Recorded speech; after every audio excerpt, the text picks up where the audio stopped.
C'est l'heure de la grand-messe du football sur Africa 24. Très heureux de vous retrouver pour ce nouveau numéro de l'FC. Avant de vous présenter nos invités en plateau, nous voyons les principaux titres qui seront développés. D'abord, nous parlerons de la finale aller de la Ligue des Champions et les enjeux de la finale retour. Deuxième grand titre, nous ferons un focus sur le football au Tchad, où la discipline est dans l'impasse, et un invité important pour nous en parler, car il a connu l'expérience en tant qu'entraîneur du côté du Tchad. Et puis en troisième titre, nous parlerons des joueurs africains qui brillent actuellement en Europe. Il sera aussi question de formation et de talent, comment faire pour allier sport et études, et nous verrons aussi le quatrième tour de la Ligue des Champions en Europe. Parmi nos invités, il y a tout d'abord M. Emmanuel Trégoa, qui est ancien sélectionneur du Tchad. Vous avez entraîné également Ouaskal. Ouaskal dernièrement, le PFC, le Red Star. Ah oui, quand même. Et puis quelques Saint-Ouen-l'Aumône aussi, et puis le Racing. Pas d'activité en ce moment, vous cherchez? Non, en ce moment, je cherche sans chercher, vraiment. Vous cherchez sans chercher. On verra les opportunités. D'accord. Et puis, il y a Walid Dieng qui est avec nous, ancien footballeur, mais surtout formateur.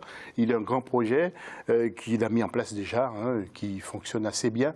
Mais il y a beaucoup de demandes. Vous allez nous développer tout ça. C'est en faveur, en priorité, des jeunes joueurs africains, en quelque sorte. Exactement. Ouais, et puis, bien sûr, celui que vous connaissez tous, qui n'est plus à présenter, M. Noureddine Sali, le grand Noureddine.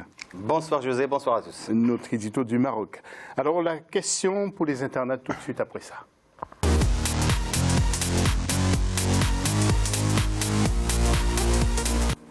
Vous savez que bientôt auront lieu les élections à la FECAFOOT et justement, nous vous demandons aujourd'hui, est-ce que la FECAFOOT, la Fédération camerounaise de football, doit être gérée par un ancien joueur de football? Eh bien, vous n'hésitez pas, vous nous répondez donc sur Facebook comme d'habitude, Africa 24 TV ou sur Twitter avec le hashtag Africa 24. À la une de l'actualité tout de suite après ceci également.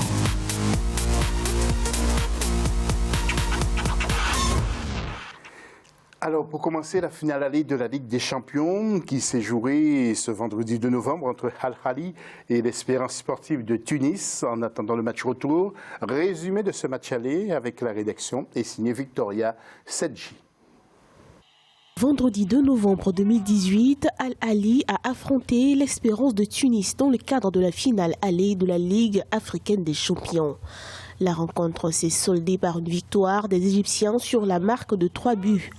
Le milieu de terrain Walid Soliman a signé un doublé sur penalty et Amr Al-Soulaya a inscrit un but pour le club Cairot.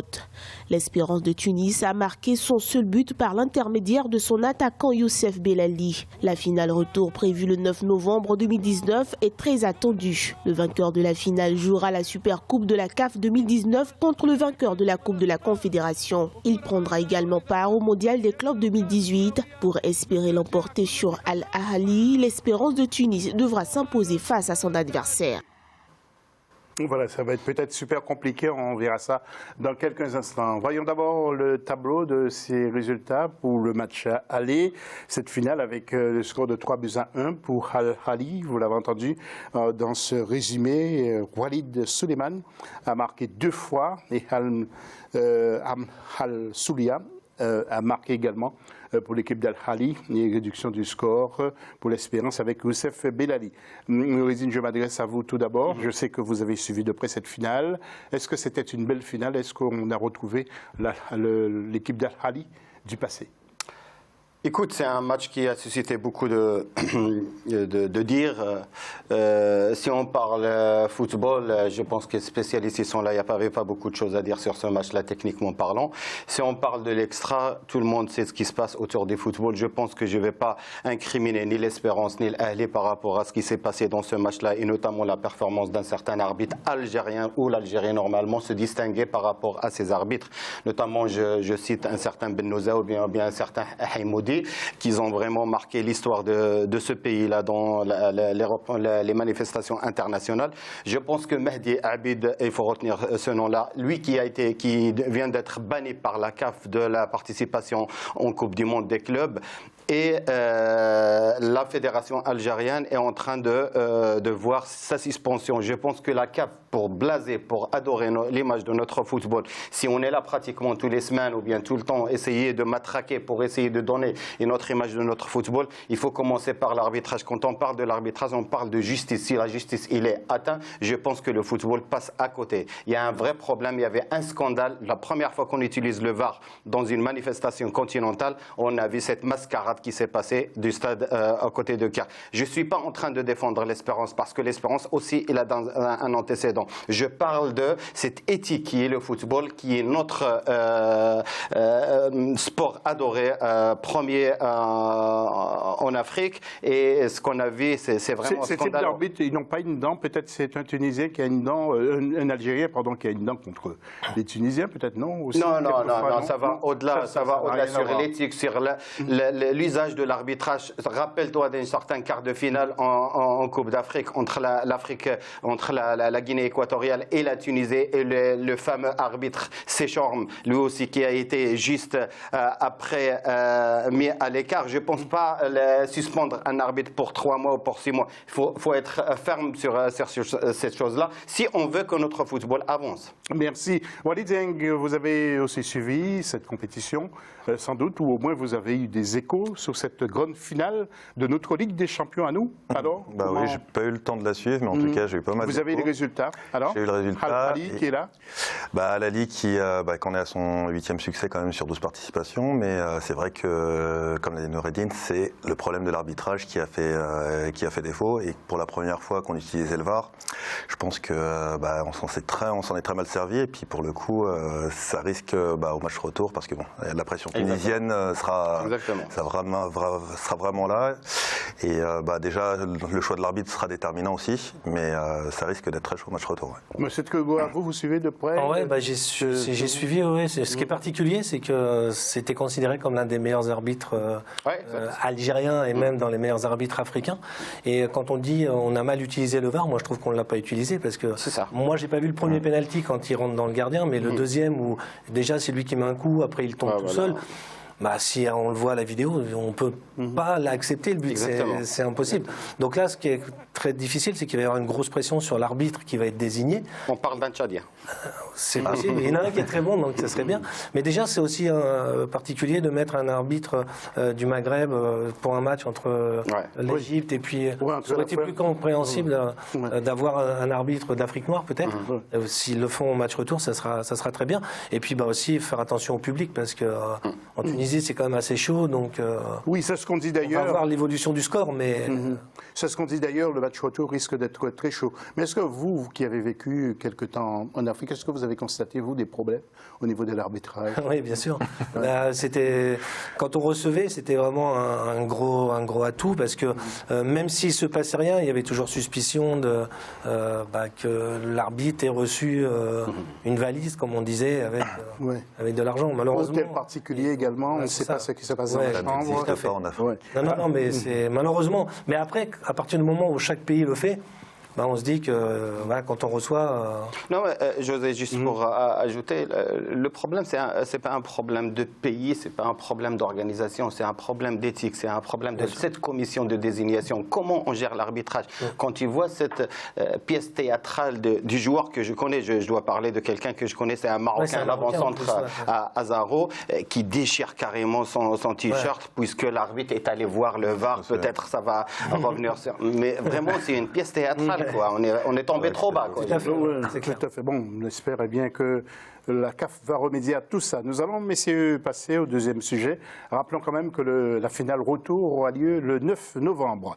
Deuxième sujet, c'est la bataille qui a commencé en coulisses pour occuper le fauteuil du président de la FECAFOOT, Fédération camerounaise de football. Le mandat du comité de normalisation arrivant à terme le 16 décembre, immédiatement après, le nouveau comité exécutif élu prendra place pour diriger la FECAFOOT. Les enjeux de ces prochaines élections avec notre rédaction est signé depuis Dakar, Cheikh Omar Jonathan Bandaogo.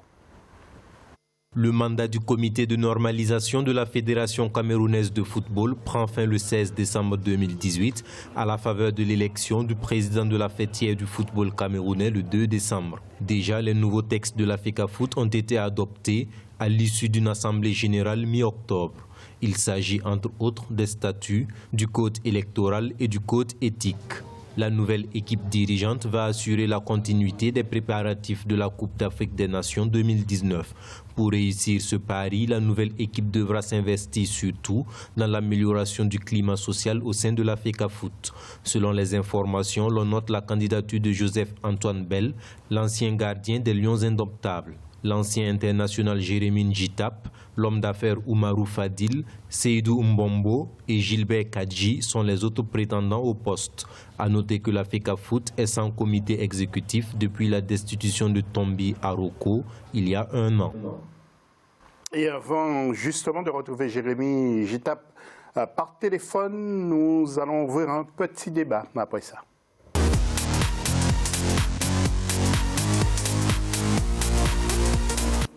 Oui, Wally, cette instabilité au sein du football camerounais, est-ce que ça vous inspire une réaction? Vous avez entendu parler depuis quelque temps, même si vous êtes sénégalais, mais que bon, il y a des problèmes. C'est un comité de normalisation qui gère pour la 2e fois en l'espace de 15 ans cette fédération. Exactement, et en plus, bon, pour le coup, on sait que Joseph-Antoine Bell, donc, on est à sa troisième présentation, parce qu'il bon, avait été, je crois que c'était en 96 et en 2014. Ouais. Donc là, maintenant, enfin bon. Vous sentez que Joseph-Antoine Bell peut devenir président? Il peut être, il peut être légitime dans le sens où voilà, c'est quelqu'un quand même qui a joué au football, parce qu'on parle d'homme d'affaires, on parle d'autres personnalités, mais bon, il peut avoir cette légitimité. Mais maintenant, on sait qu'au Cameroun, comme dans plusieurs pays d'Afrique, tout ce qui est à la commission et aux fédérations est assez compliqué. Donc maintenant, enfin bon, lui, ce dont il parle, c'est quoi? C'est que sa légitimité, même si elle est un petit peu entamée dans le sens où il est à la CAF, il est à la FIFA aussi, à la commission des litiges. Donc, ne lui permettrait pas de pouvoir être justement se présenter. Sauf qu'aujourd'hui, quand on voit qu'à la CAF, la plupart des membres sont aussi présidents de leur fédération. Donc, ça se joue aussi. Donc, oui, d'accord. Emmanuel Kego, ça vous inspire quoi le fait de voir qu'il y a des problèmes au sein de certaines fédérations?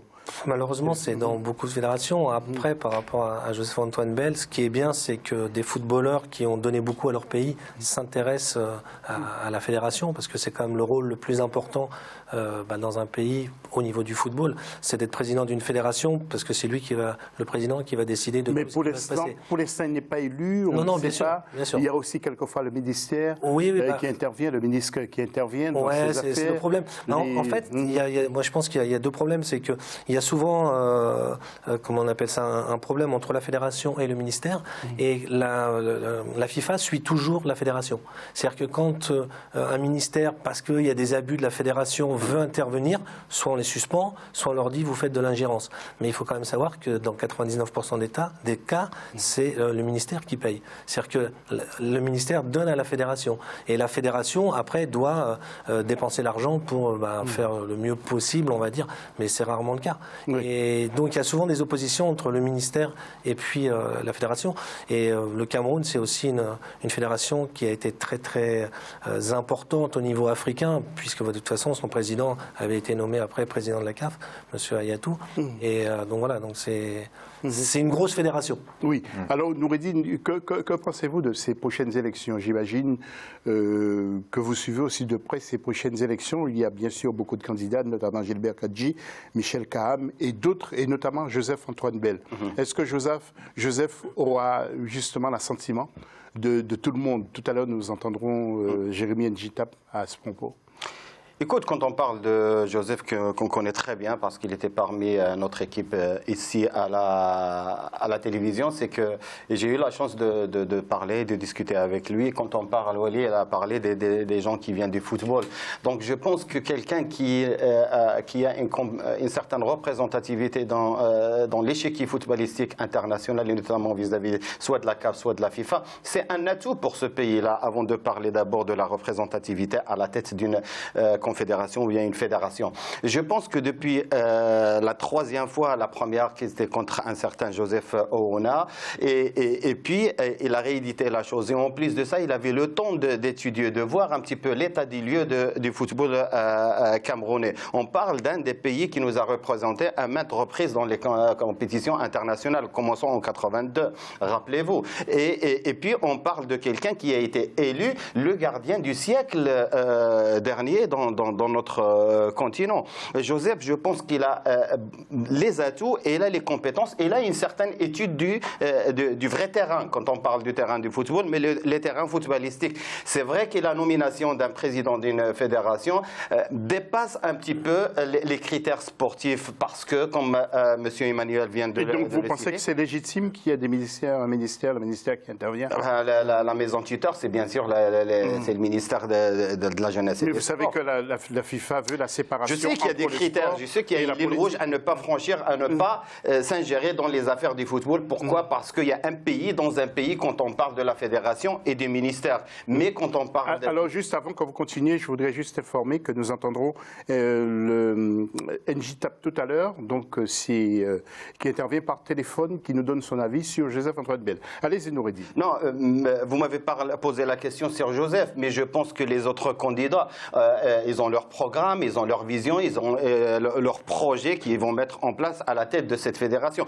Mais ce qu'on tire, c'est que ces 10 dernières années, on a vu beaucoup de choses qui vont pas dans le sens du football de ce pays qui nous a représentés. Donc la normalisation, à chaque fois, ils nous sortent un centre de normalisation du football et on le met à la tête pour gérer le football. Je pense qu'on a assez, en dépassant les primes, en dépassant beaucoup de choses qui agissaient dans ce football. Alors, Jérémy NJTAP, vous le savez, c'est le président du syndicat FIFPro sous le continent. Justement, il nous dit ce qu'il pense à propos de la candidature de Joseph-Antoine Bell. Le football camerounais ne va pas bien, ce n'est plus à cacher. Vous savez qu'on a, depuis pratiquement 6 ans, on a des rotations au niveau du comité organisé, si vous voulez, au niveau de la fédération. Donc, on ne fait que roter des comités, des exécutifs. Et vous savez très bien qu'un comité, c'est celui-là qui organise le football. Et quand on parle de développer le football en Afrique, le football africain, c'est plus au niveau amateur. Donc, quand il n'y a pas un exécutif, du coup, ça se ressent au niveau du développement du football. Voilà, donc Jérémy NJTAP nous parlait du championnat, des petits problèmes qui subsistent dans le football camerounais. Maintenant, il nous parle de la candidature de Joseph-Antoine Bell. Joseph a été un très grand joueur. Je crois qu'il a arrêté sa carrière depuis. Il est aujourd'hui un acteur du football. Il connaît très bien l'environnement parce que ça, c'est aussi très important. Lui, Joseph, il vit au Cameroun, il a une belle expérience, il a été dans le foot, il est dirigeant de club. Donc, il connaît très bien les rouages, il a une belle expérience, il sait ce qu'il faut peut-être pour développer, pour améliorer le foot. Le Malgache. Voilà, Joseph-Antoine Bell, que disait Jérémy NJTAP, connaît bien sur les rouages du football. Joseph-Antoine Bell, que nous aurons prochainement sur nos antennes.